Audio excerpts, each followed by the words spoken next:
Tonight we're going to talk about Chasidei Umos Ha'olam, the righteous of the righteous of the nations. Actually, Chasidei Umos Ha'olam, the righteous of the nations of the world.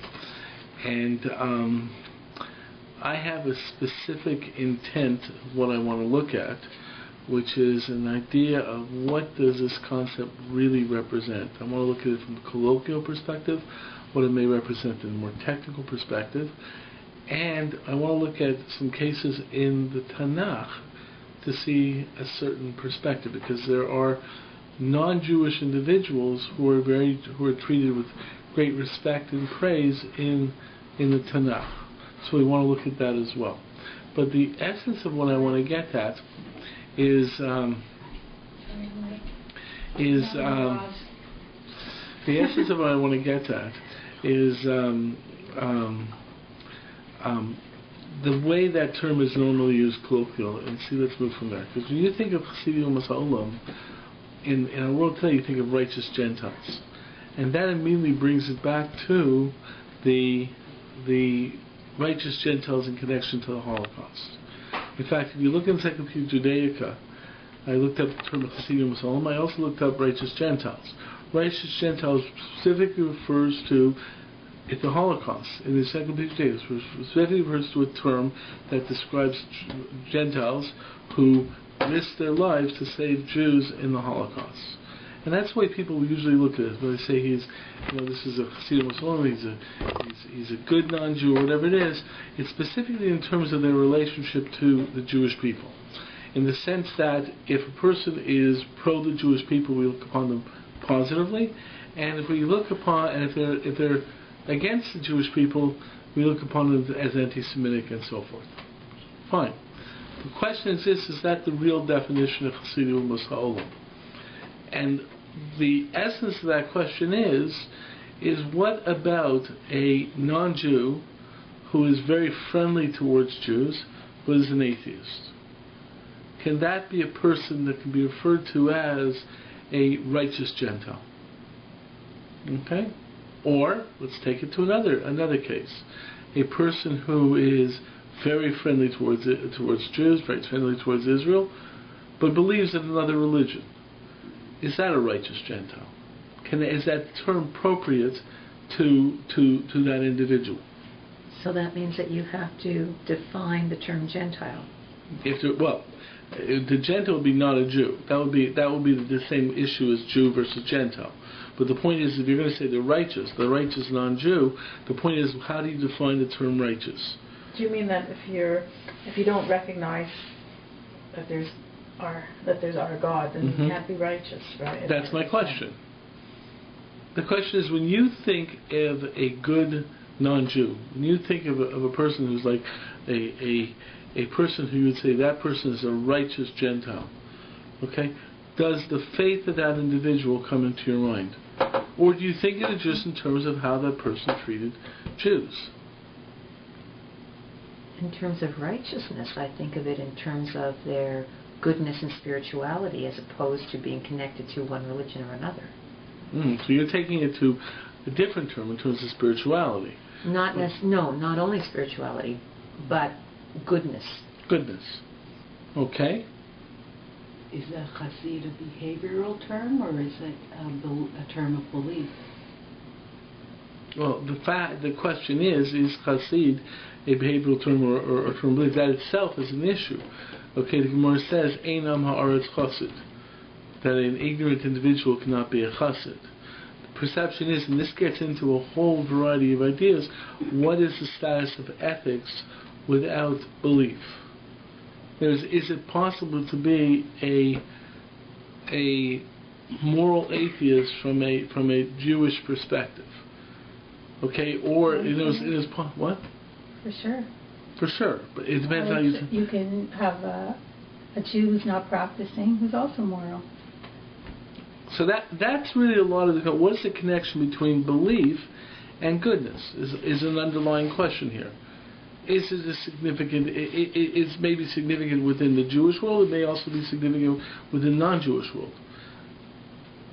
See, what I think is very much in people's minds, and this is part of the whole issue, is that when people think of non-Jews as righteous, in certain ways they think of that person's feelings towards the Jewish people.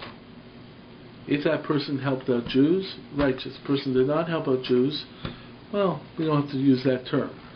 We don't think in terms of religious beliefs. Well, let me take it to another level or another discussion. When you think of Torquemada, right, the Grand Inquisitor, is the fact that he was favoring Christianity make him different than, let's say, an atheistic Nazi?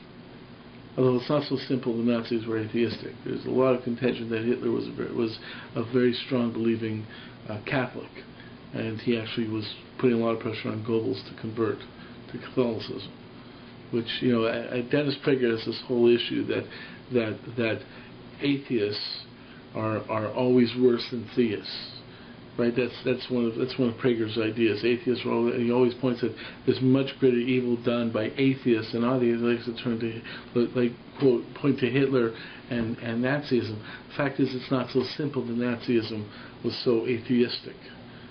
Okay, and there's a lot of contention on that. But the point is that it leads to another question. Do you evaluate a person, or how do you look at a person based upon their moral behavior or the theology? What's the factor over there? Okay, let's look in terms of let's say on the simplistic idea. Let's assume that Hinduism is idolatry. I'm saying that's assumed. Okay, it's not so simple. It's not so simple that anything is truly idolatrous anymore. But take Hinduism. It has many different gods. Has little statues all over the place, right? But obviously, many Hindus are very ethical people, right? They're upstanding citizens. Is there a difference because of the fact that a person believes in an idol or not? Is that a factor in how we look at them? Or I guess what I'm pointing to in terms of Israel, how do you look at fundamentalist Christians who were very supportive of the state of Israel? Getting into all the issues of, and there's also the whole issue of how you look at Christianity as a whole part of that. And then also, what about atheists who are supporting the state of Israel? So that's something you can think about. In my mind, you can't equate good with religion. You can't. There's no such thing. You can be a non-believer and be a good person. You can be a religious person and be evil too. Which begs the question, what's the point? Well, not necessarily. That's not what I was getting at. One doesn't need to. Just that, when I think of a righteous person, what was the term we used? Righteous Gentile. Righteous Gentile. I do also think about the Holocaust too. I think everybody does. But I don't necessarily think of a religion per se. I know he's not Jewish. What he is doesn't bother me. All I know is that the good that he did for the Jewish people. Right. Okay. Yeah.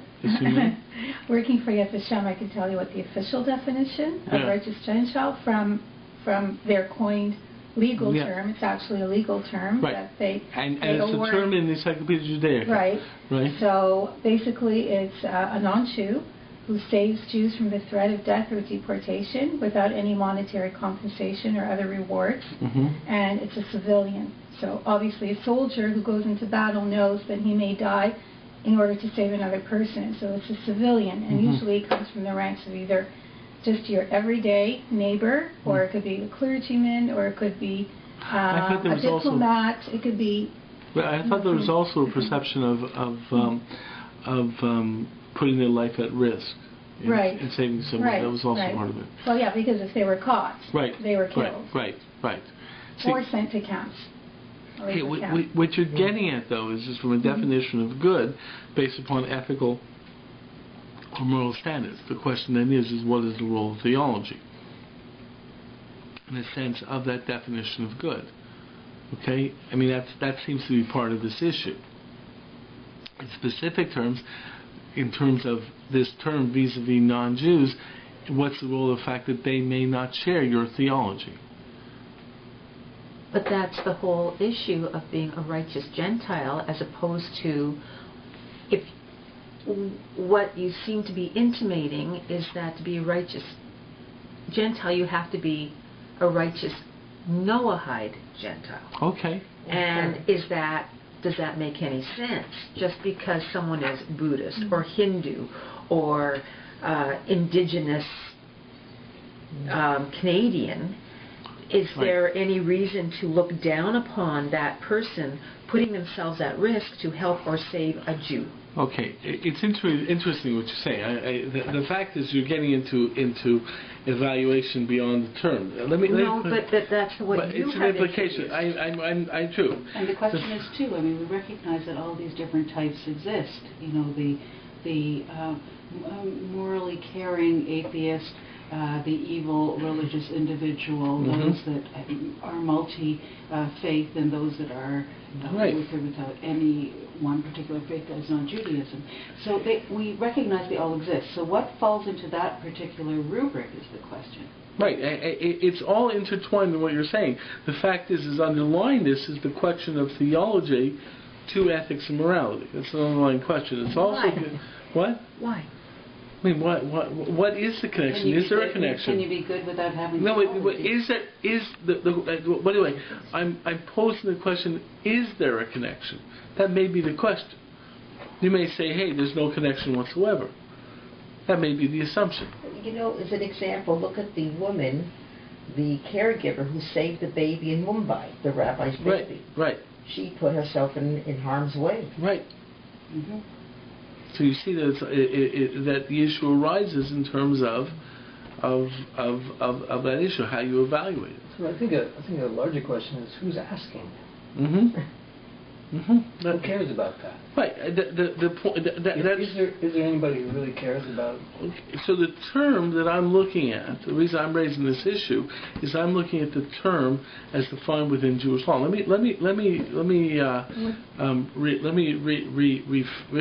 sort of extend this a little bit. Well, what do you say about Rachav, for instance, in the time of Joshua? Right. Or Yael, the Canaanite. Yeah, within Jewish law, totally. Rachav was a Maimin B'Hashem. Yael was a Maimin B'Hashem. They're both absolutely defined as believing in the one God of Israel. Rachav basically says, hey, you know what's going to happen here. God's going to take over. Please, just save me. And Rachav goes on to marry Yeshua, right? So eventually she converts, but she already had the belief beforehand. Okay, and Yael is also considered to be a clear-cut Noahide, as you put it. See, let me make one evaluation here. There's one thing I don't do, and I'm not, and I want to make it clear. I don't evaluate how God evaluates things. And even though there's a concept the Rambam says that Chassidim Musalim or get Olam Haba, Yeshua Chelik Olam Haba, a person's Chassidim Musalim gets Olam Haba, and works on that word technically, okay, which includes the Rambam some aspects of belief. I'm not one who in any way yields what God does or comments on what God does. God can make any decision who He wants to get Olam Haba or not get Olam Haba. That's His decision. Okay, and the point is that I'm totally I am very hesitant to make statements of what God can do, because God, in the world of Rachamim and Yud Kei Vav Kei, the idea of Him being above everything else, He is an autonomous figure.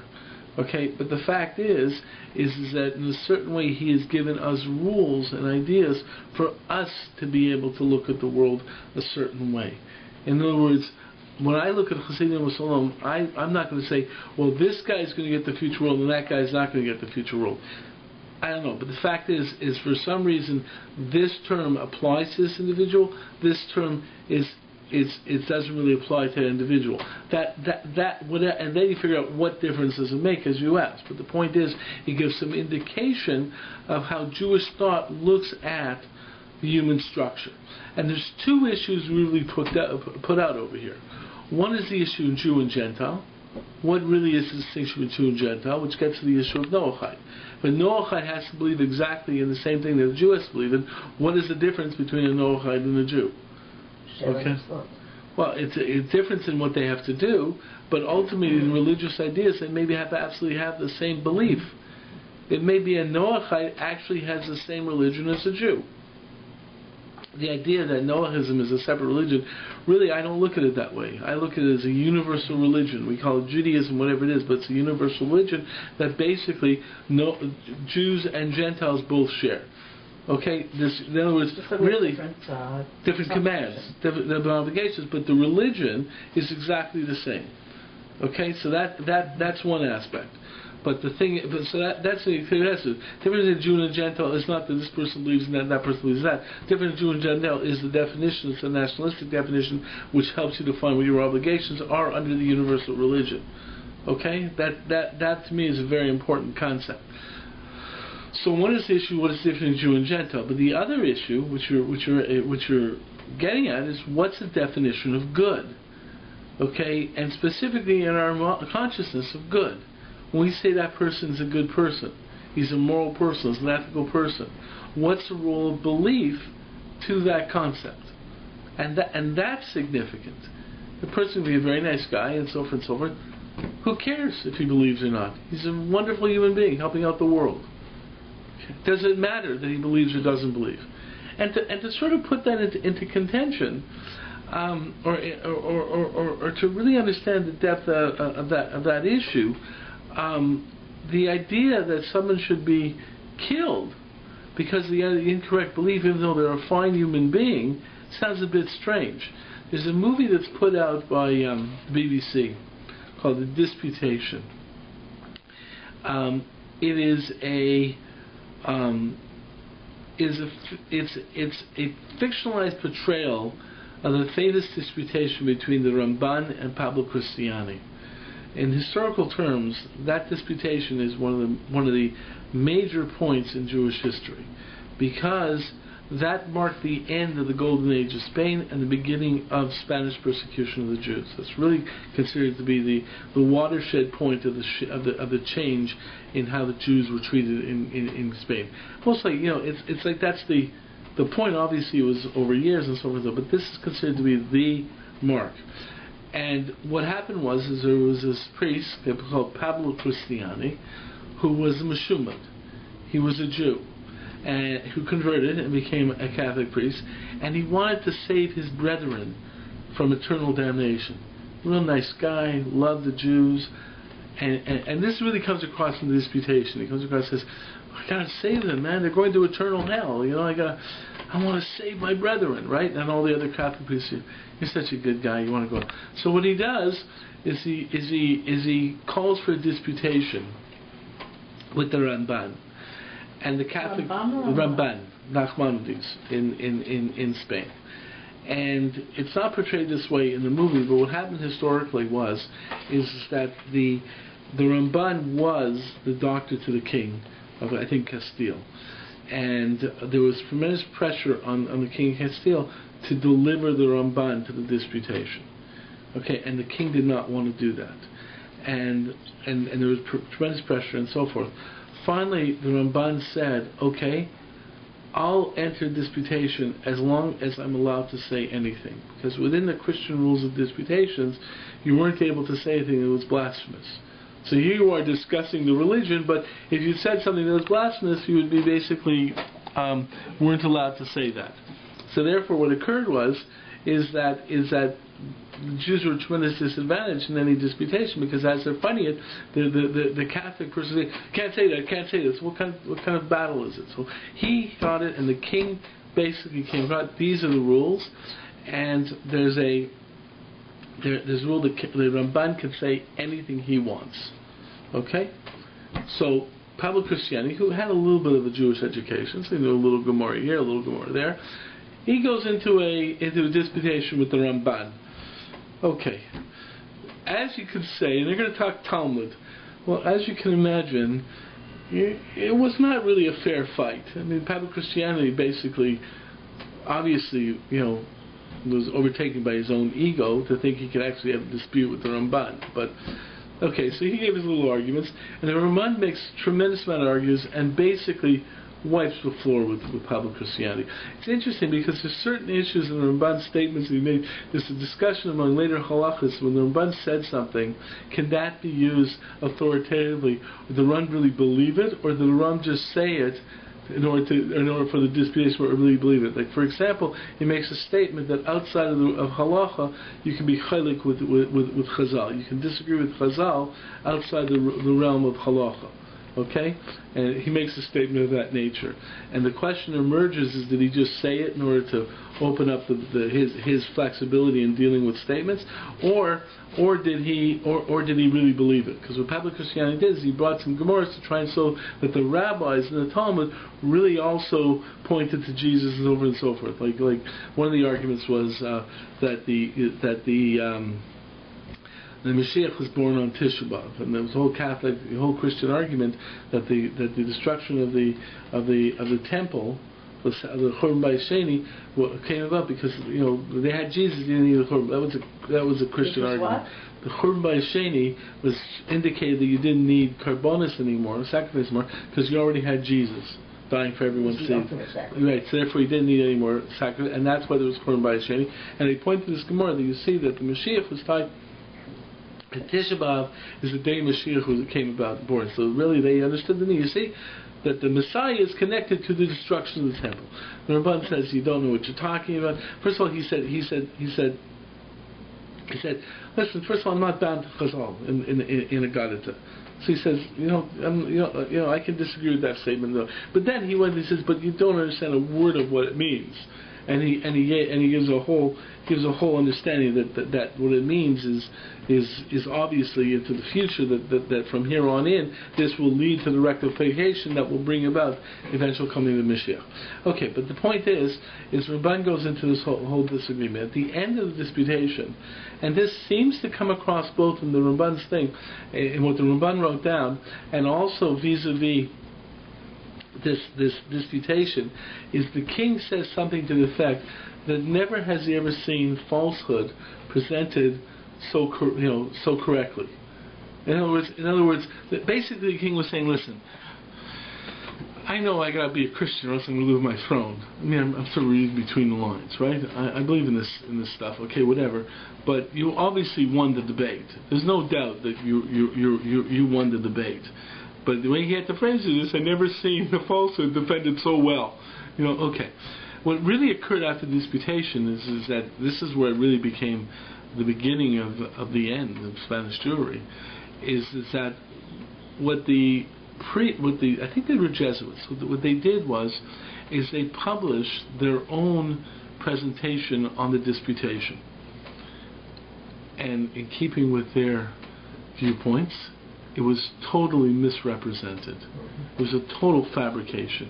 And they went around with these things, and they went into the synagogue and say, your famous rabbi was defeated, and here's the script. And you see how he looks foolish, and he was being defeated. So the Christians went around to all the shuls throughout Spain, throughout their presentation of the disputation, and said, you see, the Ramban lost, and we're right, and here it is, read it black and white. Okay? So what's the Ramban going to do? So he wrote up his own transcript of the disputation. We have it. It's one of the Kitvei Ramban. Okay? And obviously showing that I wiped the floor with you guys. Now, what occurred? The King of Spain said to the Ramban, you could say anything you want in the disputation. Right? But when he wrote it down, what the priest argued was, you had a total allowance from the king to say whatever you want in the disputation, but you weren't allowed to write down blasphemy, and therefore you had to be punishable by death. Okay, because you blasphemed the religion, Jesus, whatever. So the Ramban was basically held by the ecclesiastic court. He was facing the death penalty. The king intervened to get it changed to exile. Okay, so the Ramban was then exiled from Spain, and that's why he went to Eretz Yisrael. Okay, because at the end of his life he went to Eretz Yisrael. But it was in response to the disputation because he got framed by the church this way. Okay. Anyway, so the point is that in those times religion made a difference. Okay? Now what did the king say? The king also, basically Christians kept on saying, hey, these Jews are very nice people, and the fact is that the argument was, we don't care what kind of nice people you are, we care about whether you believe or don't believe. That's the bottom line. It's classic, and that's why Jews were persecuted. Okay? Because the fact is that, hey, it's not what you do, it's whether you believe or not. And if you believe and you're a mafioso, well, Jesus loves you. But if you don't believe and you're a coin-carrying individual, you're still going to eternal damnation. So you have to understand that from a very powerful concept. Okay, that within theology, certain theological perspectives, it's a matter of belief that matters. It doesn't matter how kind you are to other human beings, right? It's in fundamentalist Christianity. You don't believe, that's it. Okay? But I think, to a certain extent, yes. Muslims a little bit different, yeah? no, but I think back then, in the Middle Ages or whatever, belief was tied very much to the perception of whether you were a good person or not. If you were a Jew, you were considered to be greedy, you were considered to be focused too much on the letter of the law and not the moral and ethical underpinnings of things, etc. And now we make that separation. So what happens is what happened was you have the problem with this. There's a natural human response that says, hey, the guy's a good person, i.e. he's helping out others, he's caring for others. It shouldn't yield a problem with a person being having a different theology. Okay? And that led to certain issues. I think one of the, I forget which one it is, there's two major Jewish historians, I think Agus or, what's the other guy's name? He has a theory that the fact that the Jews acted very nicely to their non-Jewish neighbors really created greater persecution for the Jews, because it would be more beneficial if the Jews acted horrendously to the non-Jews, because then the Catholics can say these guys are going to hell, and non-Jews of course are going to hell. Look how disgusting they are, and so on and so forth. The Jews are disgusting. But then when they're told the Jews are going to hell, and the Jews would come out and say, the Catholic, woman would say, I understand, I just had a baby, my Jewish neighbor was the one who was the midwife, and she took care of me, and she took care of the baby, I wasn't feeling so afterwards, so I don't get it, why do you keep saying these Jews are bad, they're going to hell. If they're going to hell, they got to be deserving, but they're so nice. So that's when you start having a backlash by the Catholic Church to say, hey, these Jews are not playing fair, they're actually being nice. Right? So the point is that's why the backlash where they try to create the invention that they're greedy and stuff like that, because there's usually an attempt to try and maintain an attitude of immorality and unethical behavior tied to incorrect theology. That works well.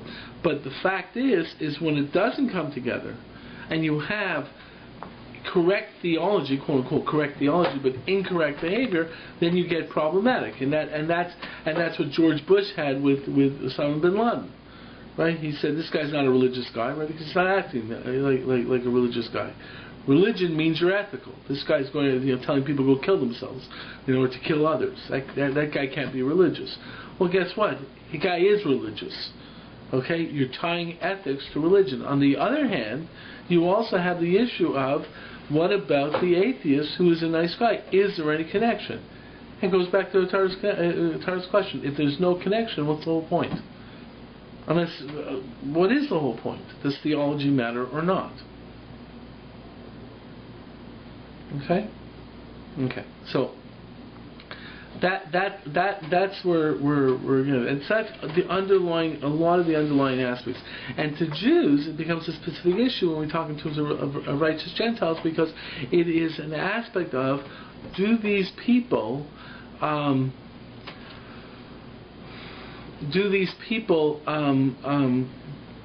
not only does it matter that they are does it matter that what they believe? That's one thing, but also why the specific focus on how they treat Jews? In other words, let's take someone who's just a nice person helping out anyone in the world, doesn't even know what a Jew is, but is a tremendously nice person helping out people. a Mother Teresa type, okay, to consider, within certain definitions of helping out people. But she never dealt with Jews. Would you apply the term righteous Gentile to that individual? Or is it specifically that they helped out Jews? I think in some cases, like in a way, the Holocaust was a test, because it was an opportunity to show were you really that kind of a person or not, because it's not to take away from people being nice people, but there's a big difference between being a nice person and when push comes to shove and you have your life on the line and whatever. But does it? But what? There's another term for the general world, and that term is Good Samaritan. Okay. So I don't see any difficulty. And you recognize Good Samaritan has theological consequences. But it's used now. Right. An extremely you're right, and you understand it's a very anti-Semitic term. It is an anti-Semitic term, right. But in today's lexicon, it is not used in that way. Right, but it's interesting that the roots were theological. But let me ask you, is righteous Gentile just a Good Samaritan? Would you use the term righteous Gentile to someone like who basically, is a person who joined, the Peace Corps and helped out people? To be righteous is much more profound than to just be a nice, good person. So then the question is that do you have to specifically help out Jews? What if the person saved people from the Holocaust, but not necessarily Jews? Now, they're not going to get into Yad Hashem's, I might think they're righteous anyway, but... Okay, so that's part of the question. Term. That's part of the question. Does it have to be specifically to Jews? That's part of the question.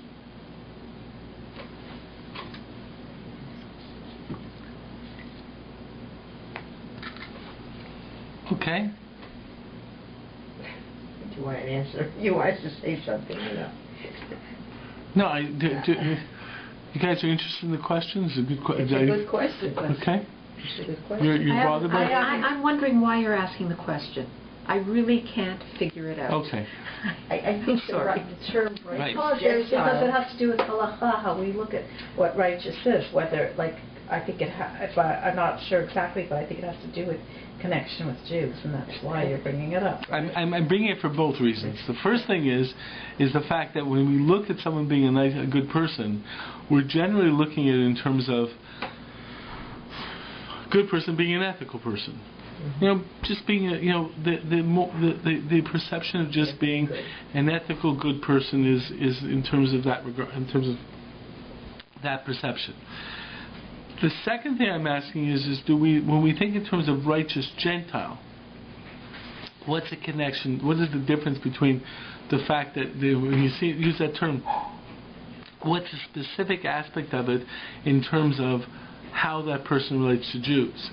Do we feel different about a person who helped Jews during the Holocaust versus a person who helped anyone during the Holocaust? You could probably call the person who helped somebody in the Holocaust righteous, period. Right. But when it comes to helping the Jew, even though he puts his life on the line for a non-Jew, that's where the term righteous Gentile comes in. Why? Referring to the Jewish people. Oh, because instead of a righteous person saying a righteous Gentile, which gives it a whole different... Yeah, but maybe that term Gentile automatically links it to Jew, because it means a non-Jew. You're right. Is it significant? That's part of it. Okay, fine. You're right. I'm calling you a righteous Gentile means he's not, because it has something to do with... But what's the difference? But this ties a little bit to the whole question of whether the Holocaust is specifically what the Nazis did to the Jews versus what the Nazis did to all the people that they persecuted. Okay? There's a whole contention in the Holocaust studies of what specifically what the Nazis did to the Jews, or should it be any group that the Nazis were persecuting? Was it just the Jews or not? Now, some people do have the idea, but it's only nationalistic. Because they're Jewish, therefore they can't speak to the Jews. But I'm trying to take this out of the nationalistic perception. Is there something to that? That's what I'm trying to get at. Okay, and I'm also bringing the aspect of theology into this. Are you saying basically that a righteous person, by saying righteous Gentile, that usually a righteous person is a Jew? No. Let's put it that way. No. And then you think righteous Gentile. No. You know, I'm not saying that, but I think I'm not saying that at all. But I'm thinking of what is in our mindset, or what's in the halacha's mindset as it develops these terms. Okay, and underlying that, the term is taken colloquially, where we think righteous Gentile, a person saved Jews. Okay, and specifically treated Jews a certain way, and we don't care what that person believes. Okay, and I'm saying, wait a second, let's break it down. Should you not care what the person believes? Is that a factor? Let's go back to the sources. Does theology play a role in that or not? And is it specifically Jew? Gentile isn't a halachic term, though. It's Chassidil Bazolam is a halachic term. Okay? Is that the exact term? Yeah, it is the term. Right. So the fact is that, and then, in other words, we take certain things for granted colloquially, right? We talk about righteous Gentile. Hey, person's good to the Jews. That's in our colloquial sense, right? We think of a person. Think of someone who's been good to the Jews within our modern world. We'd say that person say, righteous Gentile. He's been good to the Jews. Roll Wallenberg, right? He's good to the Jews, right? Right? In other words, that term, righteous Gentile, means he's good to the Jews. We don't care about his theology. And whether he's just generally a good person out there, that's not really what it means. Specifically, we've got to focus on he's good to Jews. And I'm asking the question, why? What is it? What's significance of that? Not significance colloquially. It's significant to us nationalistically. But is there some kind of significance to us in a theological, philosophical way? So how does Gemara define it? That's what we're going to get into a little bit more. But I want to make sure we really deal with the question in its colloquial sense right now. Am I basically defining why I'm interested in the question? Sort of. Okay. So let's start with the halachic definition. Chasidim Masa'olam. So the Rambam says, that a person who's a chassid Masa'olam, he gets a share in the world to come, but that's only if he believes in it, because he believes that God commanded them at Har Sinai to follow the 7 Noahide laws. And if he doesn't do it because he believes God commanded it, then the standard, the way most people understand it is that he's not, the way people understand is a question of what exactly is what the Rambam writes, is that he is not Michisidus Olam Avon, but generally Ela Michachamera, but he's from the wise of the world. Some people say he's also not of the wise of the Gentiles. So the Rambam seems to say that in order to be considered to be a righteous Gentile, you have to follow the Noahide code, because God commanded Moshe God commanded the non-Jews through Moshe at Sinai to follow the Noahide code. Don't most God-fearing people follow, in a sense, the Noahide code, although they may not call themselves Noahide people? Okay, so the fact is that rules of law. Okay, but the question that the Rambam says is it from the fact that God commanded you? Now, the Rambam said you're only considered a righteous Gentile if you follow the Noahide code, because you believe that that God commanded the non-Jews through Moses at Sinai to follow the Noahide code. If you're just doing it from your own idea, you're not Mechasidim Masala. What do we know about Raoul Wallenberg? Right. That's the Rambam statement. Now, I should tell you that this was... That's really hard to swallow. Okay, the fact there's two developments on this. Moshe Mendelssohn, who, by the way, most people doesn't recognize was first of all, in his own personal life, was absolutely halachic, totally orthodox. He was respected by other great rabbis of the time, and he himself was a major rabbinic figure in Germany. but his thoughts were misapplied by reformers, and unfortunately his name has come down with misapplication of the idea. But he himself was an Orthodox Jew. He disagreed with the Rambam. See, the Rambam statement is strange. How can he disagree with the Rambam? He's 400 years later. The Rambam statement does, at the time, they did not know any source where the Rambam got this from. If you look at the commentators on the Rambam, they say, where do you get this from? Where do you get it? It has to be through command. The Kesef Mishnah, Yosef Karo says, I don't know where the Rambam got it from. It makes sense, but I don't know where he got it from. We now found through in documents a medrash that mostly was the source for the Rambam. But Moshe Mendelssohn didn't have it either. So he actually disagreed. He said that the Noachide code is basically natural morality. It's basically natural morality. And basically, human beings have an ethical system, the world of reason and so forth. It's rational, reasoned morality, ethics, and that's what the Noachide code is. And therefore, it's observed even if it doesn't come from Sinai.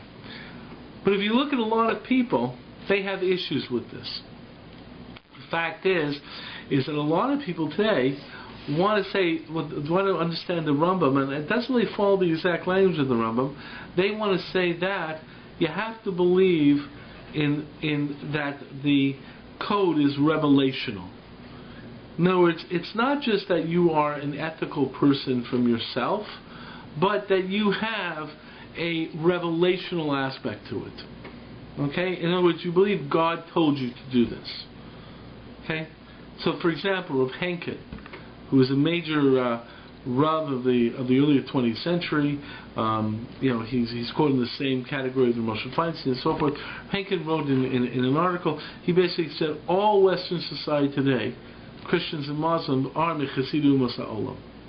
Okay, why? Because they believe in doing what's right from a revelational aspect. Because God told them to do what's right. Okay? So the point is he says, unlike Mendelssohn, unlike Moshe Mendelssohn, who said that so interesting. You say, Moshe Mendelssohn. Then I say Mendelssohn, but I just said he was really a big Rav, so maybe I should just call him Mendelssohn.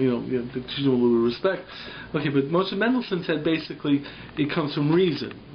But with the general viewpoint of most people is there has to be an aspect of revelation. Person has to feel that it's not just my own feeling of loving of not committing murder, but that God said don't commit murder. There's some revelational aspect to it. So the question is, what do you do with the atheist now? Okay, what's that issue there? What about a person who doesn't believe it, saying that it's not good? But these are tensions that are found in the halacha. The real issue, what it comes down to, is what is the relationship between belief in God and ethics? That's the real issue. Okay? So that has to go two ways. One is that there has to be some kind of positive connection between belief in God and ethical behavior. And the other one, you have to have some kind of indication that there is a relationship between non-belief in God or idolatry and incorrect behavior. Okay? In other words, if you're going to try and bring aspects of belief in God into this idea with the ethical, moral thing, what's the connection? So that is found in the words of the Meiri. The Meiri was perhaps the most broadest opinion about attitude towards non-Jews. Okay? And he basically said that any negative statement towards non-Jews you find in the Gemara is about idolaters. But idolaters. And it's not about people who believe in God in the broadest sense. And he was talking about Christians in that sense. Then he makes an interesting statement about the inherent relationship between monotheism and ethics. Okay? That idolatry is inherently not ethical, and monotheism is inherently ethical. Or the other way around. The ethical individual has to have some monotheistic belief at the core, and the unethical individual basically and the polytheistic individual or the idolater has to connect to incorrect ethics. Okay? That's a powerful statement. Right? It's Okay. a disturbing statement. Okay, why is that so? Now we're taking that's the real question. What's the connection between belief and ethics? That's what he states. Now that's something I want to look a little bit more into. Okay, one is, what exactly is monotheism? What is the big deal about God being one?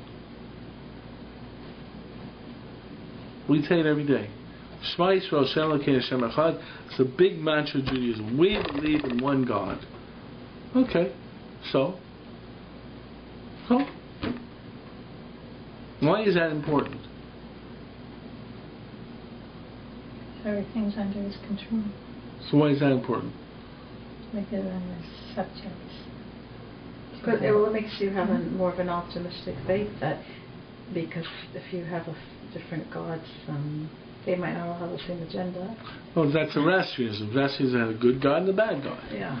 Right? Good things come from the good God, bad things from the bad God, and the good God will eventually win. You have purpose, you have destiny.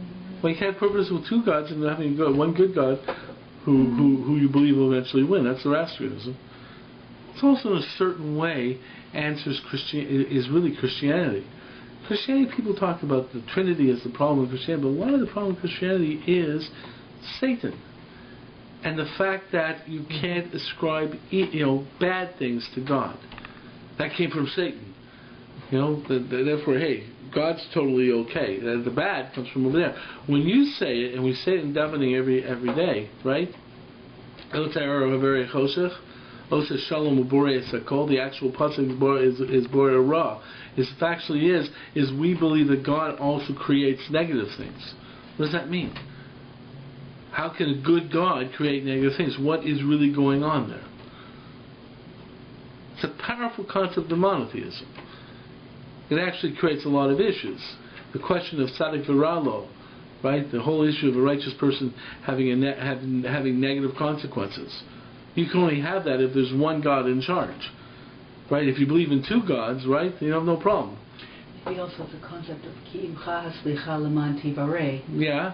That is that if you have one source who right. can grant you mechila, right, then you don't have the tension of having to play off one parent against another. There's one controller and one agenda, as you were saying. Right, and that will inspire belief and passion for that particular system. Okay. As opposed to Monday I'll want this and Tuesday I'll want that. Yeah, but on the other hand, you're sitting there saying, well, if I don't do what he wants, it'll be bad for me. If he's always doing good, but on the other hand, I did what he wants, and look, I got this negative consequences. Right? That's tzaddik v'ralo. I'm trying to do what's good, and all of a sudden, all these bad things are happening. You have freedom of choice. The Holocaust is only an issue because there's one God.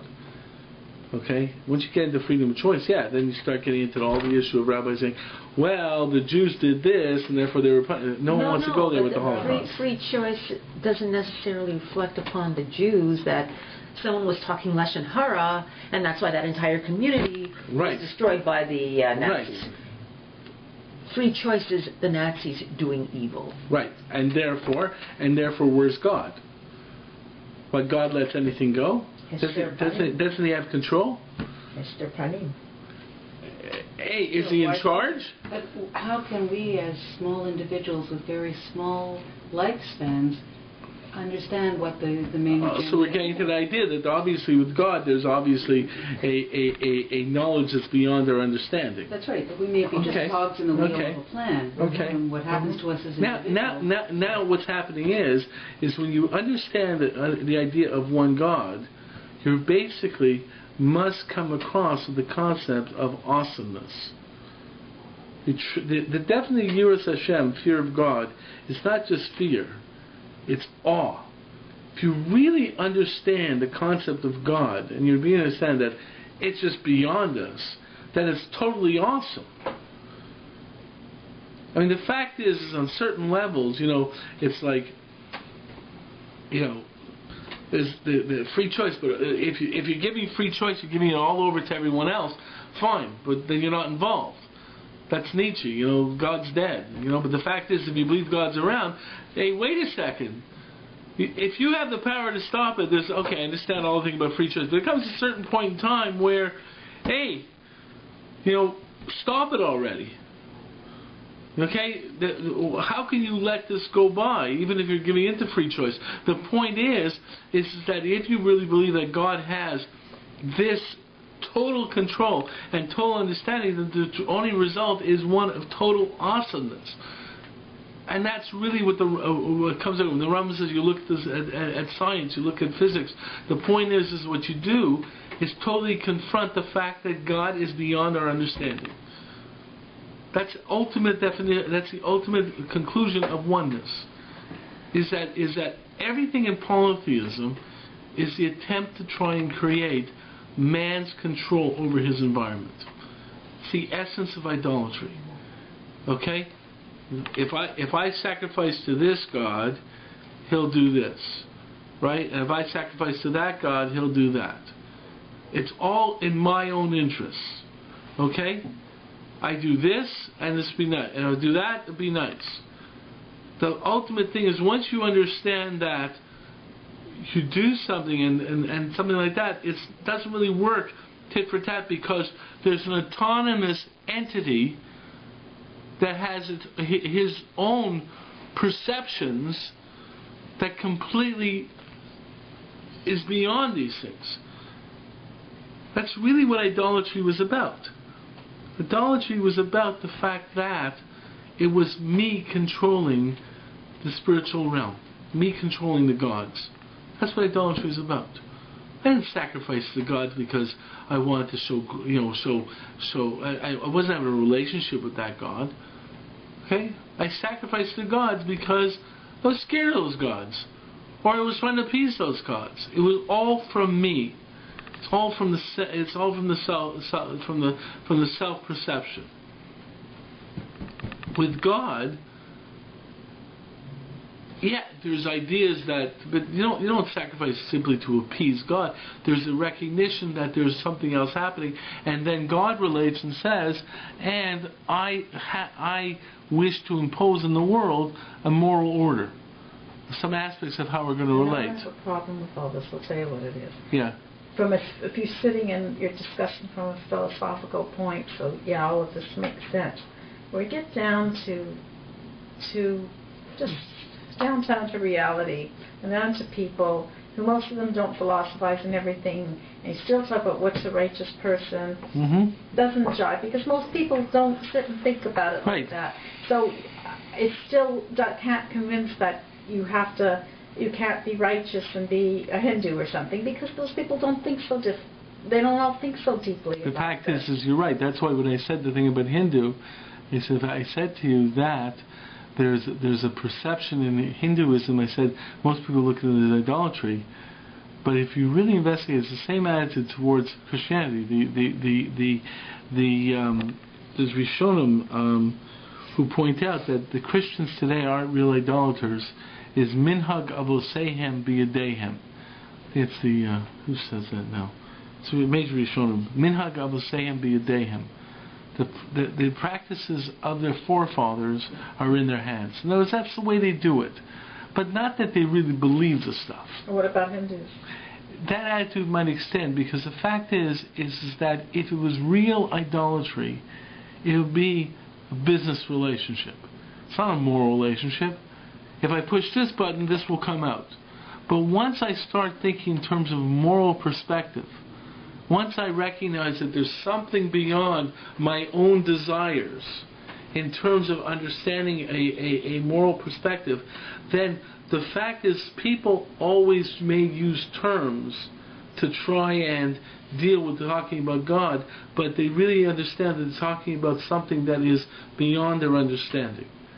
So actually, Paul and I had this discussion. So what is the purpose of prayer? Do we use prayer to influence God and God's?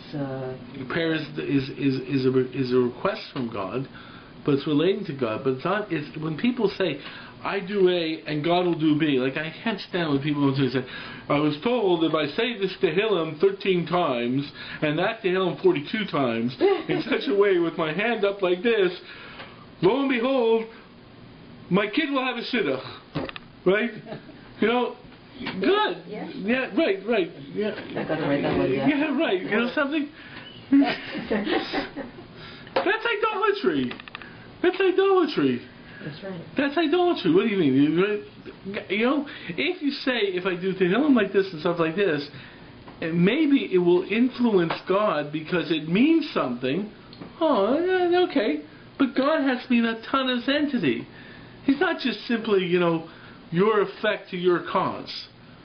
But the reason we use terms in terms of idolatry in the extreme in our world today is because we try to use terms to relate to this Godhead which is beyond our understanding.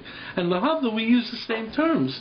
We have different terms for HaKadosh Baruch Hu, Elokim, Yukei, Vavkei. I'm not trying to make that similar to any idolatrous thing, but the point is we understand that there's different ways of how we have to relate to HaKadosh Baruch Hu. This oneness, we as human beings are limited. That's why the Rambam is so adamant. Don't even try to describe him. It's so beyond us. But the aspect is one of relating. If you think you say a prayer, you're going to get something right back, there's something wrong with that. If you think you can speak to him, what does the Ramban say? Ramban says, what do you think? You have to have permission to speak to him. So God gave us permission to approach him. Otherwise, do you approach kings? Or you have a right to go up to God and say, "Excuse me, I'd like an ice cream cone today." What are you talking about? But that's also a reason why is prayer always bakasha. Because it's tremendous value to say, hey, when you ask God for an ice cream, he's a little bit facetious here, you really believe that God can deliver the ice cream, well, that already means, hey, there's a God in the world and relates to me. Now, this is where I want to go with this. Okay, and I haven't gotten to aspects about this in terms of talking of Tanakh and some interesting figures in Tanakh. But the fact is that once you recognize that, you ask God for an ice cream, okay? And God can do it or not do it. It's an aspect of relating. And God basically responds in a moral perspective. Or morality is very significant in our relationship with God. Therefore, what occurs is that once you postulate the existence of God, and I'm using a term postulate, once you accept that there's a God, morality becomes much stronger and real. It's not just simply, I feel like being moral. You recognize that there's a very strong perception of being moral. The world is built within that concept of being moral. The acceptance of God means that the morality is not just simply, this is the way I feel. It's part of the overall perspective of life.